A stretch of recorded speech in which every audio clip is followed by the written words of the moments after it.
Now this is the blessing which Moses, the man of God, gave to the children of Israel before his death.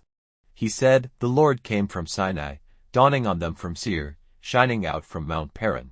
Coming from Meribah Kadesh, from his right hand went flames of fire. His wrath made waste the peoples, all his holy ones are at his hand. They go at his feet, they are lifted up on his wings.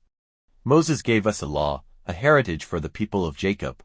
And there was a king in Jeshurun, when the heads of the people and the tribes of Israel came together. Let life not death be Reuben's, let not the number of his men be small. And this is the blessing of Judah, he said, Give ear, O Lord, to the voice of Judah and make him one with his people. Let your hands take up his cause, and be his help against his attackers. And of Levi he said, Give your Thummim to Levi and let the Urim be with your loved one, whom you put to the test at Massah, with whom you were angry at the waters of Meribah. Who said of his father, Who is he? And of his mother, I have not seen her. He kept himself separate from his brothers and had no knowledge of his children, for they have given ear to your word and kept your agreement. They will be the teachers of your decisions to Jacob and of your law to Israel. The burning of perfumes before you will be their right, and the ordering of burnt offerings on your altar.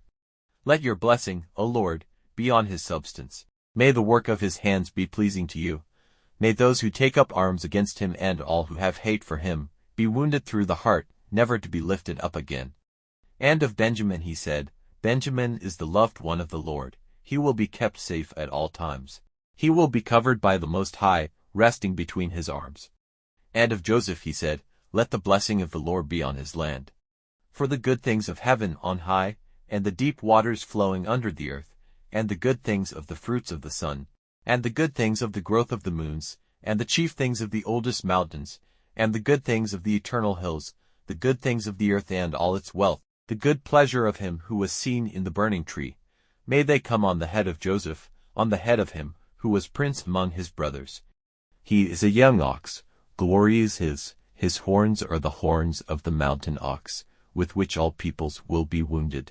Even to the ends of the earth, they are the 10,000s of Ephraim and the thousands of Manasseh. And of Zebulun he said, Be glad, Zebulun, in your going out, and, Issachar, in your tents. They will send out the word for the people to come to the mountain, taking there the offerings of righteousness, for the store of the seas will be theirs, and the secret wealth of the sand. Of Gad he said, A blessing be on him who makes wide the limits of Gad. He takes his rest like a she-lion, taking for himself the arm and the crown of the head. He kept for himself the first part, for his was the ruler's right. He put in force the righteousness of the Lord, and his decisions for Israel. And of Dan he said, Dan is a young lion, springing out from Bashan. And of Naphtali he said, O Naphtali, made glad with grace and full of the blessing of the Lord. The sea and its fishes will be his. And of Asher he said, Let Asher have the blessing of children. May he be pleasing to his brothers, and let his foot be wet with oil. Your shoes will be iron and brass, and as your days, so may your work be. No other is like the God of Jeshurun, coming on the heavens to your help, and letting his glory be seen in the skies. The God of your fathers is your safe resting place, and under you are his eternal arms, driving out the forces of your haters from before you. He said, Let destruction overtake them. And Israel is living in peace, the fountain of Jacob by himself, in a land of grain and wine, with dew dropping from the heavens. Happy are you, O Israel! Who is like you, a people whose Savior is the Lord, whose help is your cover, whose sword is your strength? All those who are against you will put themselves under your rule, and your feet will be planted on their high places.